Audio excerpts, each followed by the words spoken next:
Merci d'avoir répondu à notre appel, là. Le mouvement Travail Militant organise aujourd'hui un point de presse et particulièrement pour faire une présentation d'un de nos, comme on appelle dit dans nos convocations, là, lieutenant du MTM. Avant de venir là-dessus exactement, je dois vous dire que la situation qui nous fait vivre dans le pays, je connais, catastrophique. C'est du jamais vu, hein, et ça continue, c'est le dommage. Ça continue. La situation politique est vraiment indescriptible. Je ne sais pas connaître qui est capable d'arriver, quoi et quand. Dans ce contexte-là, quand je connais, il y a une élection partielle indéclarée. Normalement, quand il y a une instabilité, etc., un parti politique, des deux côtés, même au gouvernement et puis l'opposition, chacun fait ce travail pour se préparer parce qu'il connaît l'échéance normale de venir dans telle date. Et là, malheureusement, sa élection partielle, là, il déclenche un décalage. Et ce qui nous peut trouver, c'est qu'il peut poser la question si pas élection partielle là pour faire, même ou bien pas pour faire. Vous vous rappelez d'une affaire quand moi, je suis lancé en politique, c'était en 1987, c'était pour une élection partielle. Mais un peu même scénario qui nous peut trouver là. Un député qui démissionnait, ce nom qui est attaché avec un problème de mœurs, drogue, etc., fléau, et bon, il est obligé de démissionner pour sauver l'honneur, et ça déclenche une élection partielle. Et le gouvernement de l'époque, c'était le gouvernement d'Alliance Bleu-Blanc-Rouge, qui choisit à moi comme autre candidat. Ici, malheureusement, le gouvernement paye un candidat, c'est le contraire, dans ce sens-là. Mais c'est moi qui candidat à l'Alliance, là. Et mon dans la campagne fait pendant 4 mois passés. Après, il cancel partiel, il déclenche l'élection générale. Dans plusieurs semaines après. Donc, ce qui veut dire que c'est des choses qui peuvent arriver. Nous posons la question, si pas ce scénario-là même qui nous pourra le trouver plus tard. Là. Parce que le gouvernement, pour l'instant, et nous pensons, fait nous croire qu'ils ne sont pas pour mettre candidat pour l'élection des députés, parti d'opposition, centre des Chines. Donc, dans ce contexte-là, et dans le scandale qui nous peut en dire. Et bien, un scandale de nature, bon, scandale tout le temps, nous entendons, Maurice, mais c'est un scandale de nature incroyable.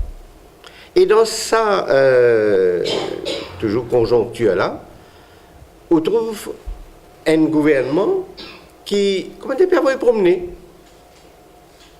je continue à multiplier les défauts, une problématique qui pas, non seulement pas arrange les choses, mais complique la situation. Quantité de parents, familles, qui peut mettre dans certains postes de responsabilité. Et je te connais que le MTM finit en 2014 novembre, basé sur le système des valeurs en politique. Depuis le départ, nous n'est pour ça. Parce qu'il y a une valeur qui peut bafouer. Et là, l'état nous guette 3 ans après, sa situation-là est beaucoup plus critique, beaucoup plus dangereux encore. Donc, pour dire que le MTM, c'est pas comme les autres. Nos slogans qui étaient dès le départ, c'était d'ailleurs valeur, vous voyez dans la banderole qui est dans haut, il y a valeur d'abord, valeur avant tout. Ça, c'est le MTM. Et le gros problème de notre pays, il n'y a pas que problème, métrologie a un problème, d'accord? Il n'y a pas que prix a un problème, prix peut monter un problème. La dette, c'est un autre problème encore. Donc, il est attaché avec pétrologie. Mais pour dire que tout ce problème-là existait, peut compliqué, mais ce qui est beaucoup plus grave, c'est que valeur peut continuer dégrader. Et c'est ça qui risquait faire gâte nos sociétés à tel point qui est capable de un point de non-retour. Quand on finira dans un système qu'on nous peut trouver, et là où vous trouvez qui malheureusement, société là même, une société infecte, que pas pour faire bon vivre. Et tout le reste, dans une société comme ça, aujourd'hui nous flattons nous de nos touristes, mais dans une société comme ça, pas de touristes qui pour venir Maurice, qui pour intéresser, d'accord? Donc voilà un petit peu la situation qui dans laquelle nous pouvons vivre. Scandale financier, scandale politico-financier, l'autre. Mais dans un cas de figure comme ça, malheureusement, le rôle du député, il a toute son ampleur, toute sa valeur. Le rôle du député. Parce que c'était une belle responsabilité, je supposais qu'on a d'autres responsabilités. Et ça, c'est un gros point noir dans le système. Et à l'occasion d'une élection partielle, quand toute chose qui vous trouve devant vous, pas que c'est négatif, élection partielle, nous nous disons pas qu'il y a une raison d'être. Nous encore disons pas qu'il y a une raison d'être. Mais c'est une fois qu'il est venu dans une démocratie, vous avez fait, vous avez organisé. Mais seul l'autre aspect, il permet de nous raisonner de ce qu'il m'a dit là. Il permet de nous cause nos valeurs et rôle d'un député. Qui est un rôle d'un député? Je pense que l'électorat 4 bonnes, Belle Rose, c'est une responsabilité énorme. Parce qu'ils ont risqué, si je n'ai pas connu faire ce travail-là, je risqué de mettre l'île Maurice dans une situation difficile. Et à cause de ça, que le MTM, il dit, a annoncé, et il dit qu'il nous non seulement croit dans les bonnes valeurs, mais nous ne dit pas besoin de causer valeurs, besoin aussi agir. Hein, je crois ça aussi je peux dire devant eux, vivre et agir pour les valeurs en politique. Et il ne faut pas laisser trop le temps passer, sinon il peut risquer de un problème bien difficile et pas pour capable de rattraper. Donc, nos rôles, MTM, c'est pour attirer l'attention de l'électorat mauricien, pas seulement de Quatre-Bronnes qui a un peu plus l'importance dans sa domaine-là pour l'instant, mais l'électorat de l'île Maurice, la population tout entière, nous pouvons attirer cette attention pour qu'ils créent le sursaut, je ressaisir, nous avons l'occasion que nous besoin de rester la situation. Et pour cela, qui le MTM dire, il nous faut transformer notre système, il faut transformer notre pays. Ça aussi dans le slogan de Daté Péliali. Ensemble, nous pouvons transformer le pays. Donc là, nous pouvons faire un travail, et nous besoin introduire maintenant un jeune du MTM qui est basé en France, hein, le jeune Rajiv Pascal Apana, qui est le fils de notre vice-président Apana. Il est basé en France pour l'instant, jusqu'à nouvel ordre. Il fait une étude en France, il travaille et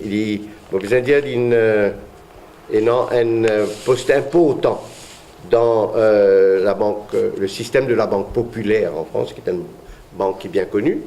Et il est responsable d'un système d'assurance, pas seulement pour une petite région, mais pour une grande région de la France, qui est capable de couvrir une 5e dans la région du sud-ouest de la France. Sud-ouest que je connais très bien parce que quelques bonnes affaires comment faire, bon, mon camarade suivent un petit peu ce qu'ils m'ont pu dire.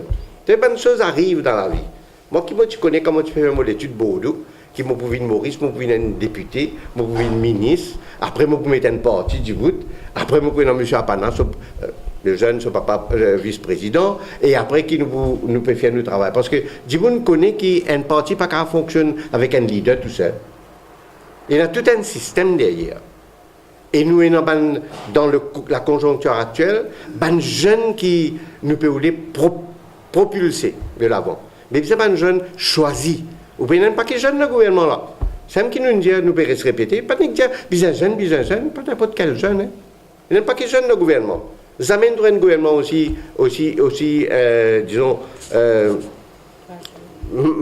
qui n'est pas fonctionné comme ça, non fonctionnel, maladroit, d'accord? Mais qui fait? Parce que, il prend un jeune comme un capable de gagner, il donne d'autres responsabilités sans tester, sans former, et voilà le résultat. Mais là, le jeune Rajiv Pascal Apana est basé à Bordeaux dans ce travail, mais il finit dans responsabilité, comment me connaît, dans le domaine politique aussi en France. Il vient faire partie, encore faire partie du MoDem, qui je te connais, dont le leader est François Bayrou en France, qui tient candidat aux élections présidentielles, je pense en 2007. 2007. Qui a un très bon score d'ailleurs. Oui. Hein? 2007-2012. 2007-2012. Et il fait une bonne prestation. Et il y en a pas l'idée avant-gardiste. Et nous comptons ça, nous. Nous aussi, nous comme ça. Une idée avant-gardiste. L'île Maurice, même si MTM ou pas trouve comment dire, encore une gagne ça, la force qui va nous supposer grand parti là, ça dans l'élection de Bougueté. Hein. Mais là, les temps où sondés, parce que vous avez beaucoup de moyens pour capable faire ça. Même si vous pas trouve ça, mais quand même, beaucoup de monde dans Maurice, grosse majorité, suivent ce qu'il nous fait, ce qu'il nous dit et faire commentaire. Et ça aide nous aussi pour aller de l'avant. Donc, Rajiv Pascal Apana, aussi président de l'aile jeune du MoDem pendant 4 ans dans la région de Limoges, un président régional. Vous connaissez, la France est un grand pays, hein, même Maurice, dans notre pays, nous n'avons pas de régional partout. Mais là-bas, un régional Limoges, il a découvert l'île Maurice, ce grandeur, ça. Pendant 4 ans, être le président de l'aile jeune. Il y a du monde qui travaille dans la banque, comme on vient de dire, et il est attaché beaucoup avec ce que nous défendons, les valeurs en politique, et l'importance. Je fais beaucoup de recherches, et il n'est pas derrière avec nous dans le MTM. Moi, je dis ouvertement aujourd'hui, ça aime qui MTM dit qu'il fait de la politique autrement, différemment. Hein, moi, besoin de dire tout dit parce qu'autrement, là, il y a un mot qui n'est adapté partout. Là, moi, quand tout bon candidat qui est dans l'élection numéro 18, je te dis où je fais la politique autrement, même là. D'accord? Mais nous faisons la politique vraiment différemment et nous présentons, nous, personne dans le think tank, dans le domaine financier, économique et financier, et qui nous a l'occasion d'être à Maurice pendant quelques temps, et pour faire une présentation sur trafic d'influence, les problèmes entourant les trafics d'influence, les conflits d'intérêts, et pour expliquer nous l'importance de la moralisation de la vie publique. Et là, ce problème-là, dans divers pays, il faut faire une comparaison aussi entre essentiellement la France et Maurice. Comment ça peut tackle là-bas? Et nous, on arrive dans l'air que nous devons agir vite. Voilà, sans trop tarder maintenant, j'ai le plaisir de présenter le jeune Pascal Rajiv Apana pour nous parler de cela. Après, nous prenons une petite interaction, une demi-heure maximum, et une petite interaction avant de terminer ça point de presse d'aujourd'hui. Merci Pascal, la parole est à toi. Merci docteur, c'est toujours un plaisir d'accompagner le MTM comme vous le soulignez et de collaborer avec les cadres du parti parce que même si ce mouvement est né en 2014, il n'empêche qu'il puise ses valeurs dans des fondamentaux de la République mauricienne qui vont arriver très prochainement au devant de la scène comme vous l'avez justement souligné. Alors, pourquoi est-ce que nous avons l'habitude d'échanger et pourquoi est-ce que nous nous sommes trouvés, comme vous disiez justement avec mon père, c'est qu'il y a des valeurs les communs entre MTM et Mouvement démocrate dans la France. En 2002, François Bayrou, tu rentres en présidentielle, premier temps, et aujourd'hui, en 2017, il finit ministre de la Justice.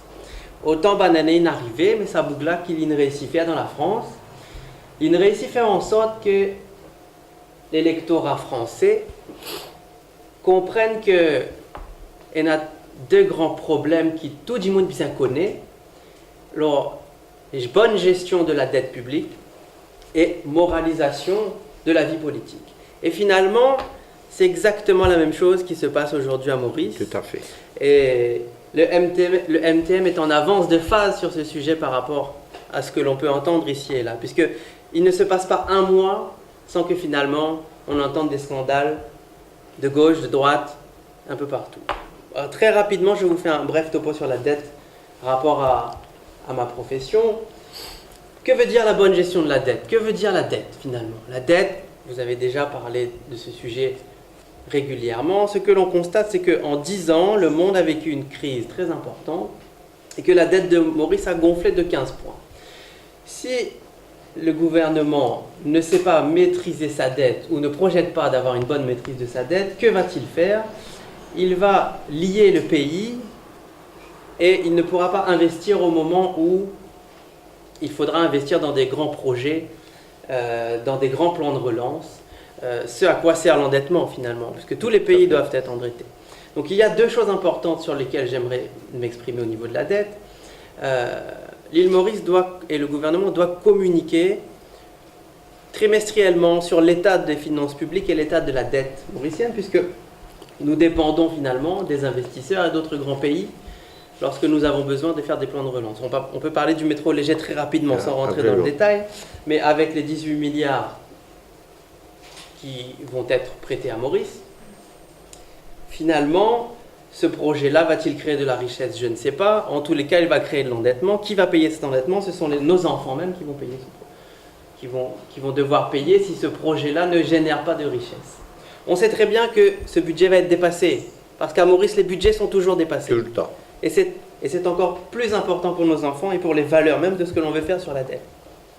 La deuxième chose qui est importante, c'est à qui appartient la dette. Et l'État mauricien doit faire en sorte que la dette appartienne aux Mauriciens majoritairement, puisque plus un pays sera tributaire d'un autre pays, plus c'est d'autres pays qui vont investir dans la dette, et finalement, plus le pays sera aux mains de ce dit pays. Même si c'est une grande nation, même si c'est une grande puissance, finalement, c'est une question de souveraineté et d'indépendance du pays que de bien maîtriser sa dette. Je termine la parenthèse avec ce sujet, puisque on voit bien que sur ce métro léger, pour finir avec ce sujet, il y a une franchise d'intérêt de 4 ans. Une franchise d'intérêt de 4 ans, ça veut dire que le gouvernement d'aujourd'hui propose un projet, mais finalement c'est le prochain gouvernement qui devra gérer les finances publiques avec cet argent qu'il faudra trouver. Où on va trouver l'argent? Cet argent, on va le trouver en levant des taxes, en faisant payer des impôts mauriciens. Donc la bonne gestion de la dette, c'est quelque chose d'important. Je reviens sur ce qui s'est passé en France. François Bayrou a été un des premiers candidats à la présidentielle à exposer et à expliquer comment est-ce qu'il allait financer ses dépenses publiques. Les finances publiques, c'est encore plus important que l'argent d'un ménage, parce que finalement, c'est l'argent de tout le peuple que vous utilisez. Et que soit vous l'utilisez intelligemment, en faisant un bon investissement, soit finalement, vous ne faites rien et surtout, vous ne créez pas de progrès pour le pays, ni même de richesse, ni même de croissance. C'est important de se baser sur ces choses et de pouvoir ne pas laisser filer la dette. On sait que l'objectif que s'était fixé le gouvernement de réduire le montant de sa dette à 50% du PIB est un objectif qui est impossible à atteindre. Pravin Jagnot l'a lui-même concédé. Bon, ça ne veut pas dire que ça n'arrivera pas, mais en tout cas, la gestion de la dette doit être vraiment une priorité pour l'île Maurice. Et je m'adresse ici aux journalistes aussi, vous avez un travail d'explication et de vulgarisation de ces données-là pour que chaque Mauricien puisse comprendre ce qui se passe quand on emprunte des milliards à des pays, comment est-ce qu'on rembourse, comment est-ce qu'on doit rembourser les intérêts de la dette et jusqu'à quel point les pays peuvent se retrouver dans des situations extrêmement compliquées. On peut parler de la Grèce que tout le monde connaît, on peut parler de l'Espagne, mais l'île Maurice ne fait pas partie de l'Union européenne. Si demain l'île Maurice se retrouve dans des difficultés financières, elle ne pourra compter que sur elle-même. Il n'y aura pas de mécanisme européen pour venir au secours de l'île Maurice. Donc voilà le premier sujet. Je fais ma parenthèse, peut-être que vous voulez rajouter. Non, d'accord. Non, c'est important dans ce qu'il a dit là, c'est que ce qui n'existe pas à Maurice, c'est communiquer et au moins tous les 3 mois sur les issues de la dette. Il faut que le pays sache et de façon permanente. Allez, continue. Le deuxième sujet, la deuxième valeur qui est vraiment commune entre le mouvement démocrate et le MTM, c'est la question de la moralisation de la vie publique. Ce que nous proposons un certain nombre d'objectifs et puis nous proposons également, nous avons certaines propositions concrètes à faire en ce sens, à commencer par les députés. Nous pensons que les députés mauriciens doivent être exemplaires et que si nous souhaitons changer le pays, nous devons commencer par aligner cette strate de représentants du pays. Qu'est-ce qu'un député? Le député est le représentant de sa circonscription. C'est le représentant des électeurs de l'île Maurice dans sa circonscription. Si nous souhaitons changer les choses dans Maurice, nous devons commencer par les députés. Ainsi, nous avons plusieurs propositions à faire. La première, vous en avez parlé, est relative au conflit d'intérêts. Qu'est-ce que le conflit d'intérêts? Chaque mois, des histoires de conflits d'intérêts à l'île Maurice. Je suis en France. Les scandales se succèdent semaine après semaine. Qu'est-ce qui se passe finalement? Les scandales continuent à se succéder. Au niveau des députés, et donc également au niveau des ministres, ce que nous souhaitons faire sur la notion de conflit d'intérêts va fonctionner en deux temps. La première chose, nous devons durcir la législation relative au conflit d'intérêts. C'est-à-dire qu'un député élu sur une base de 5 ans devra faire une déclaration d'intérêt et devra surtout pourra être poursuivi en cas de conflit d'intérêts pendant toute la durée de son mandat, mais également 2 ans après, de façon à ce qu'on puisse tracer et élaguer toutes les problématiques qui se posent sur la notion de conflit d'intérêts. Et cette notion de prise illégale d'intérêt doit être étendue à sa famille proche, parce que souvent, je me rends compte en regardant que ce n'est pas forcément le député lui-même, ça peut être son neveu, son cousin, sa famille, son oncle, et finalement on se rend compte que l'île Maurice est bloquée dans un système où, à partir du moment où la personne a accédé au pouvoir, elle place, comme vous disiez vous-même, ses pions, et le système est complètement sclérosé par ça.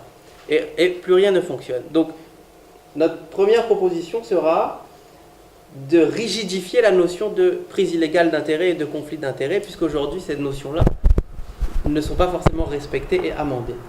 La deuxième chose, et là je m'adresse plutôt aux Mauriciens en tant que citoyens, c'est que, vu la lenteur de la justice mauricienne, certains ministres, certains députés, ce n'est pas le cas de tout le monde, je dois faire une parenthèse, je suis en train de m'adresser comme ça à tous les députés, tous les ministres ne sont pas dans ce cas. Mais certains sont touchés par des scandales, et au nom de la présomption d'innocence et rapport à la lenteur de la justice, finalement on se rend compte qu'il ne se passe rien. Et ce sont les électeurs mauriciens qui doivent exiger un report à partir du moment où on se rend compte que le scandale est avéré. On ne peut pas rester dans son poste, on ne peut pas rester dans sa circonscription, on ne peut pas même faire son travail intellectuellement de façon correcte quand vous êtes mouillé dans un scandale. François Bayrou, au titre du MODEM, le MODEM a été inquiété à propos de 5 attachés parlementaires qui étaient finalement payés par l'Union européenne et qui travaillaient pour le mouvement démocrate. Il a démissionné une semaine après de son propre gré. Quand nous pouvons trouver ça va nous affaires là dans Maurice, jamais nous pas trouver. Ici tout le monde peut coquin ou peut entendre des affaires ici, là-bas, l'autre. Les autres restent même là-bas même. Mais seulement, les autres pour rester même. Oui. C'est le peuple, c'est l'opinion publique qui doit se lever. Parce que qu'est-ce qui se passe finalement si on ne leur dit rien, si on ne leur dit jamais rien? Mais ils vont terminer leur mandat. Après le mandat, c'est terminé, on n'entend plus parler d'eux. Et puis finalement, c'est comme ça qu'on sacrifie complètement une génération de Mauriciens et de Mauriciennes. Ça, ce sont vraiment les 2 points sur lesquels nous allons vraiment insister par rapport aux propositions que nous verrons par la suite.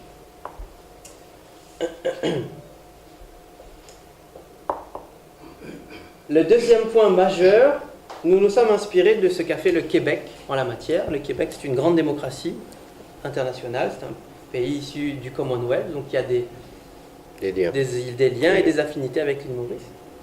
Le Québec dispose d'un poste de déontologue. Déontologue en grec, ça veut dire ce qui convient, ça qui bon.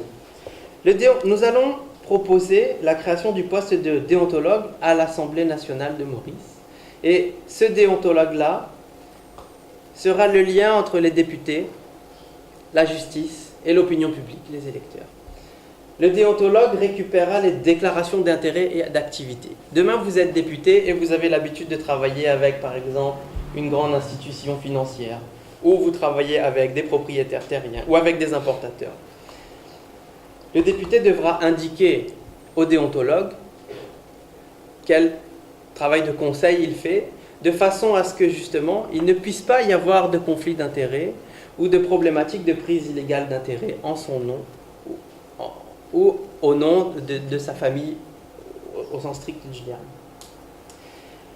La création de ce poste de déontologue, nous pourrons en parler tout à l'heure si vous le souhaitez, va générer une transparence totale des activités des députés et puis un intermédiaire qui permettra d'être un lien entre la justice qui est plutôt lente et les affaires qui pourront sortir. Si peut-être vous voulez... Non, continue. Ensuite, sur les propositions concrètes de ce que j'entends ici et là depuis que je suis entré dans le pays, j'entends que certains députés sont élus, que certains ministres ont des fonctions, et que finalement, dans leur propre circonscription, on ne les voit pas, et on n'a pas connaissance du travail qu'ils font. Ce que nous souhaitons inscrire dans la mission des députés de demain, c'est premièrement l'obligation de tenir une permanence mensuelle dans sa propre circonscription. C'est important vis-à-vis des administrés, mais c'est aussi important vis-à-vis du travail qu'il fera au gouvernement, qu'il soit dans l'opposition ou qu'il soit dans le propre gouvernement. Cette obligation de tenir une permanence mensuelle sera remontée également aux déontologues avec une possibilité de voir qui finalement arrive à tenir cette permanence et qui ne la fait pas. Le cas doit être étudié pour les ministres qui assument des fonctions et des responsabilités dans les gouvernements. Oui. C'est un sujet que nous sommes en train de discuter avec les cadres du parti, puisque nous sommes toujours en réflexion sur ce point-là. Le deuxième sujet, c'est dans le même esprit, mais si un député travaille dans sa circonscription, il doit donner les informations à ses propres administrés sur sa circonscription. Si il a fait en sorte d'obtenir des aides du gouvernement pour un projet sur le tourisme, ou un projet économique, ou un projet qui concerne la santé, il doit rendre compte à ses administrés. En France, les députés ont une lettre trimestrielle dans laquelle ils exposent leurs projets, leur position, pourquoi est-ce qu'ils ont plutôt voté favorablement ou défavorablement cette loi, de façon à faire vivre la vie politique, parce que la vie politique, c'est pas seulement dans le Parlement, la vie politique. C'est le concret du terrain, de la réalité économique, du travail et de la population que vous allez rencontrer si vous êtes ministre et que vous restez, ou si vous êtes député et que vous restez dans votre maison. Ça ne fonctionnera jamais. Et la dernière chose auquel je tiens beaucoup, je me suis rendu compte aussi que certains députés ne prenaient jamais la parole à l'Assemblée. Comment est-ce que vous voulez que la pluralité politique du pays s'exprime si le député, une fois par an, ne fait que taper sa main sur le budget? Dans quel autre pays on a vu ça? On vote pour 70 députés dans ce pays. Les Mauriciens attendent que les députés s'expriment en son nom. Si finalement le député ne parle pas pendant une année, je pense que le déontologue pourra mettre en place des sanctions qui pourront aller jusqu'à peut-être un peu... Ouais. Je vous laisse échanger là-dessus parce qu'on a parlé aussi du créole, la notion du créole. Justement, c'est ça. C'est une de bonnes choses qu'on a déjà exposée ici avec la presse, c'est que nous sommes pour l'utilisation de la langue créole au Parlement. J'ai constaté que certains autres partis ont exprimé le même souhait, mais seulement nous étions toujours parmi les premiers à dire qu'il faut laisser les députés s'exprimer en créole. Mais seulement, nous finissons tasse avec ça, une bonne condition. Pas dire qui nous pousse ça dans n'importe quelle circonstance, non. Parce que vous connaissez quand vous gouvernez, vous avez prévoir. Et pour prévoir, vous avez comprendre, vous avez une vision. C'est très important. Et quand nous prévoyons et quand nous avec nos visions, nous disons oui, nous permettons de députés cause créole au Parlement, mais seulement comprendre que la langue créole est capable de très imagé et il parfois paraît grossier dans son expression, d'accord? Et il y a quelque chose qui ne vient pas dire, pas servir dans n'importe quelle circonstance, d'accord? Donc, prenant tout ça en considération, nous dire que le député gagne droit, Poupizin gagne droit, tout en parlant anglais, français, créole aussi, permettre-lui causer, il n'est pas permis là, pour l'instant. Permettez cause créole, c'est un créole qui est poli. Pas faire quelque chose qui n'est pas bizarre, dire quelque chose qui n'est pas bizarre. Mais si un député, comment dire, servit sa langue-là d'une mauvaise façon, il y a une sanction contre lui. Le MTM, il finit de dire ce que l'on peut dire. Hein. Et qui sanction pour capable jusqu'à casse député là. Parce que vous connaissez ça, les affaires, si vous ne maîtrisez pas bien, si vous ne mettez ça bien clair dès le départ, ben, vous pouvez gagner un problème et puis tout le temps vous connaissez, bon, allez, donnez une sanction, donnez une warning, donnez un warning, mais de warning en warning, les gars peuvent continuer pareil. Et un coup qu'on fait quelque chose, une cause, une affaire, dans un terme qui est pas si bizarre, ben, il crée une belle tollée dans le pays. Ça. Donc, là-dedans, en tant que médecin, je suis bien placé pour dire prévention meilleure qui guérir. D'accord? Empêche pas de problème à rien. Député là, je connais, oui, je gagne droit à cause créole, mais je connais qui qualité créole pour causer, et vous besoin finir servir l'esprit ou l'intelligence pour connaître pas besoin de certaines limites. Donc, si ça accepté, c'est-à-dire qu'il connaît, il risquait d'être cassé comme député à la rigueur, ben, je pensais pour faire ça et besoin de donner sa chance là. Mais si c'est une possibilité, là, il n'y a pas pour une raison pour dire pour pas causer au Parlement, comme Pascal peut dire. Hein? Il y a pour tous raisons qui fait des bloqués parfois, parce que, bon, pour faire comprendre vraiment dans un langage, pour certaines gens, il y a certaines difficultés d'expression dans certaines langues. Et alors que la langue créole, il est beaucoup plus à l'aise. Mais seulement à l'aise, oui, mais seulement respecter les normes et la politesse qui va avec. Et sinon, Pascal vient de dire là, quand il fait une highlight, un des points essentiels dans le rôle d'un député. Et il ne pas penser ça suffisamment. Élection allée, élection venue, je ne pas trouver dans ma campagne, l'électorat là peut dire, oh ben, vous venez député là, mais tel issue. Qu'est-ce que vous faites? Si comment dire, vous gagnez un dimanche, et tout, je viens faire un développement, proposer un développement pour une circonscription, je viens mettre un paquet d'affaires devant l'Olivier, je dis après notre travail pour ouvrir pour Bandiboun, la richesse pour venir, ben il est intéressant, terrible, pour transformer ça. Mais où emballer où? Mais c'est en dans la bande d'affaires comme ça, même qu'ils a fait la marché. En bas, sous tapis, Dimoun là, puis envie de gagner certains types de business, et il peut servir comme un tremplin là pour capable acquérir certaines petites choses, et puis lui, pour sortir gagnant. Mais il y a quelque chose qu'il pourrait faire là. Et comment on bloque ça? La cause, ça qui nous peut dire que les députés là, besoin et non, dès le départ, ils sont capables avec ce électorat qu'il pour représenter quand il est élu, il devient député, ils sont capables de finir de dire, montrer sa capacité de gérer une situation pareille là. J'ai gagné l'occasion, moi, de faire beaucoup de choses. Depuis que je suis élu en 87, depuis que je suis représentant dans une circonscription, j'ai gagné plusieurs responsabilités aussi. Mais je dire, en tant que backbencher, en tant que membre de l'opposition, c'est-à-dire député tout court, sans responsabilité autre, j'ai gagné l'occasion de faire beaucoup de travail. Et la vie, comme un député, comme un livre transparent, hein. Tout le monde connaît toutes les choses. Mais vous en permanence dans sa communication. Donc, tu as encore des choses à dire? Non, ouais. juste pour dire que ces objectifs et ces propositions concrètes sont en train d'être retravaillés et nous allons formuler une charte, nous allons écrire une charte que nous allons proposer aux candidats. Oui, tous les candidats. Tous les candidats qui iront à la députation pourront ou non signer cette charte dans laquelle ils engageront leur propre moralité. Oui. Et cette charte, elle se veut au-dessus de tous les partis puisqu'elle sera guidée par l'intégrité et les valeurs de la nation.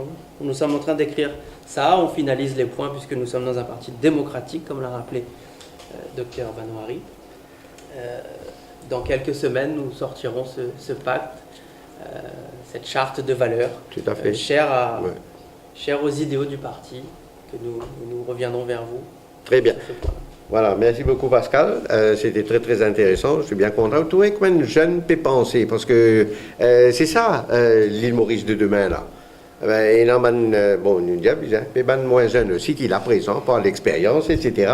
Mais souvent l'avenir, la vie de l'île Maurice, et tout pays dans le monde est pareil, ça appartient à la jeunesse. Donc je peux réfléchir pas seulement réfléchir, je peux agir et je peux proposer. Et nous, il y en a beaucoup, beaucoup comme ça, même dans l'île Maurice, qui peut envie transformer sa société là. Donc nous sommes là, nous sommes ouverts à tous ceux qui veulent participer. Et je connais MTM pour descendre le terrain bientôt. Et dans l'élection, quand nous nous nous positionnons, nous pouvons soutenir le candidat du PMSD. Nous ne pouvons pas mettre candidat, nous-mêmes, nous finissons annoncé. Nous pouvons soutenir le candidat du PMSD. Mais nous avons beaucoup de travail pour nous faire, surtout la préparation de cette charte de valeurs pour, on va dire, où vient un député. Député, c'est quoi? Ben, là, les pays proposent pour les représenter une circonscription, ben, nous pouvons dire oui, moi d'accord avec ce qui est dans sa charte-là, même signe sa charte-là. Au moins, quand nous prenons nos candidats, tous nos candidats pour signer. Pour nous, obligés. Mais seulement pour les autres partis, nous ne pouvons pas envoyer ça. Et une fois qu'ils nous parlent, nous presque prêts, nous. Hein. Déjà, nous avons une sorte de valeurs qui, je connais, nous les a présentées. Travailler après un séminaire d'ailleurs, n'oubliez pas. Mais seulement là, sa charte est essentiellement axée sur le rôle du député. Et puis, les autres responsabilités qui les autres gagnent droit à gagner quand on ne passe pas ce système-là, y compris les représentants de district, etc. Mais être député, secrétaire parlementaire, être ministre, les autres advisors dans le ministère, tout ça, pour bien ayant une sorte de valeur qui peut orienter tout ça dans les autres aspects-là. Mais ce qui nous peut dans nos programmes gouvernementaux, parce que nous pouvons bien, avec ceux qui veulent être des nôtres pour les élections générales, dans nos programmes gouvernementaux, nous pouvons mettre un forum pour travailler sur les autres valeurs-là, pour qu'ils rentrent dans la législation quand ils sont bien rentrés, il prend sa position comme un bizarre. Mais pour l'instant, nos rôles, c'est pour produire un député. Alors donc, il est important qu'il dans sa travail de production de député, formation de ban jeunes, et qui ban député, du monde qui éventuellement envie d'une député, donc faire être élu par la majorité de la population, je bien accepter appartenir à certaines valeurs que le MTM définir pour ce qui nous pensait l'île Maurice méritait. Maintenant, les autres partis, pour gagner droit, je gagne droit, critique ce qu'ils nous font, et nous pouvons prendre en considération tout ce qui nous peut tendre. Je gagne droit, ajoute quelques petites choses, si je pensais, finir dans certaines quelque chose qui n'est raté droite ou gauche, mais il faut bien finaliser, et c'est ça qui vous vient, une sorte de valeur qui nous vous propose à l'île Maurice, pour être député dans ce pays.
Qui position déontologue là pour il y a un comité dans le Parlement. On pense un peu le chairman of standing orders. Qu'est-ce qu'il peut dire? Est-ce qu'il peut être membre de l'Assemblée? Il paraît comme un speaker? Il peut être sage qui n'est pas nécessairement membre de l'Assemblée. Et qui pas qui c'est membre de l'Assemblée. Parce qu'il peut être dans la bias là. Il peut être sage qui pouvait être d'accord sur un critère qui m'a aucun choix de ce stage-là, qui est accepté par toute la population. Un petit peu, la présidente de la République lui a imposé.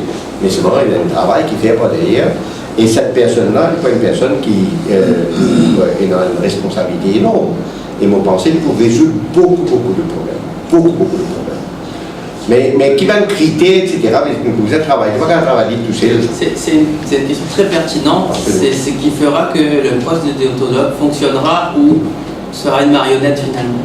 Le déontologue ne peut pas être nommé par le gouvernement puisque de fait, on n'aura pas il n'aura pas la stature.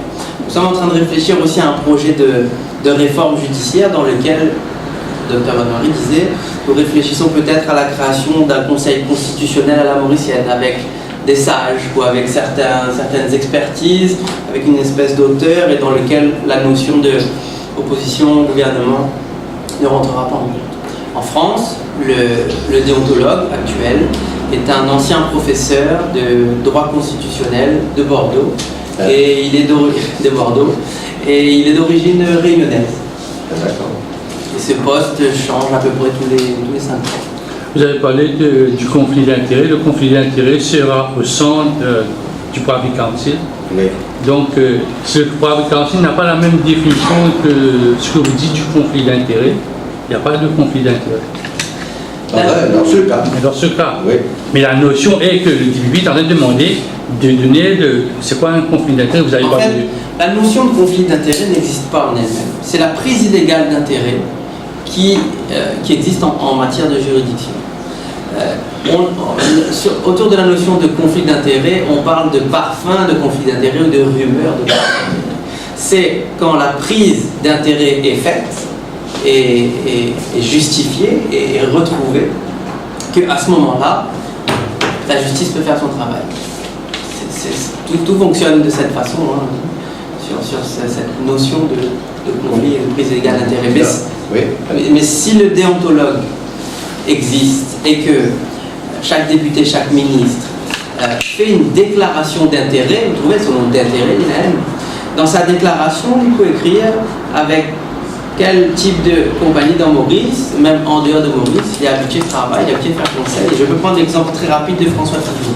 François Fillon avait une société de conseil pour laquelle il a été rémunéré de façon en prise illégale d'intérêt, parce qu'il a reçu des versements sur des propres projets sur lesquels lui-même, en tant que Premier ministre, il avait donné sa validation. Donc en fait, tout ce système tourne autour de la notion de prise illégale d'intérêt et non de conflit d'intérêt. Vous avez parlé de députation. Généralement, ici à Maurice, la tendance, peut-être la tradition est que le député s'aligne sur la ligne du parti, ne va jamais s'aligner sur la ligne de ses mandats. C'est un paradigme shift que vous voulez créer, parce que moi je vais aller voir mon député, il va me dire je suis obligé de voter avec mon parti, je ne vais pas voter contre le gouvernement si c'est un député du gouvernement.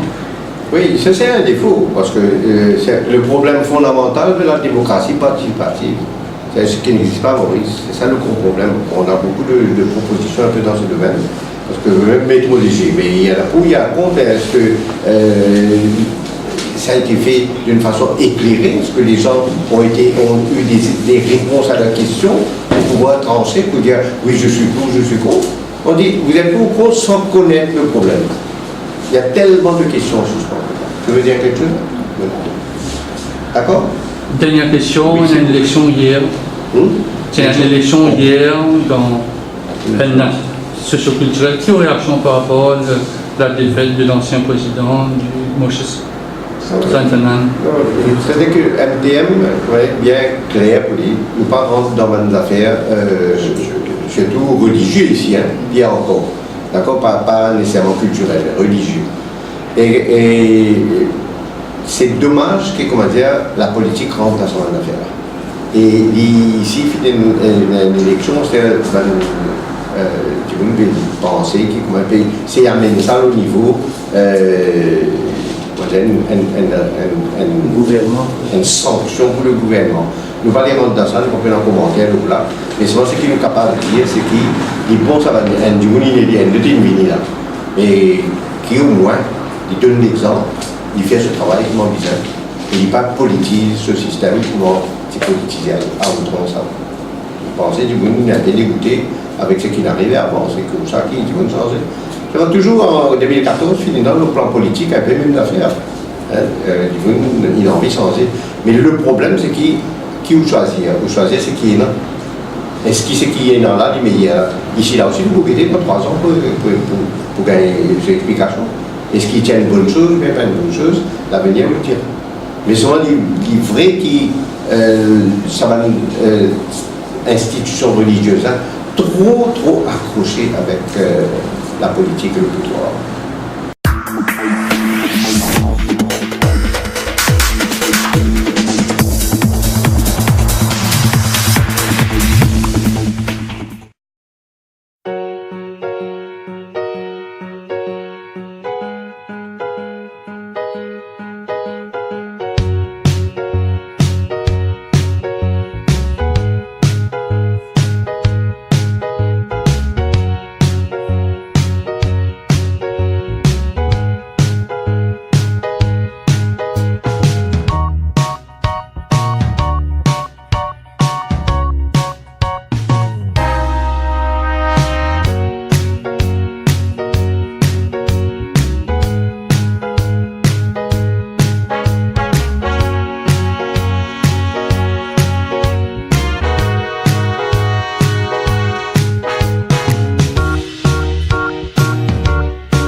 You can teach me a lot.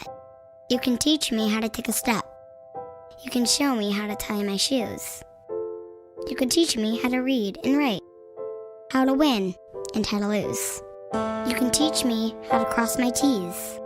You can show me how to dot my I's. You can teach me how to sing and dance, when to laugh and when to cry.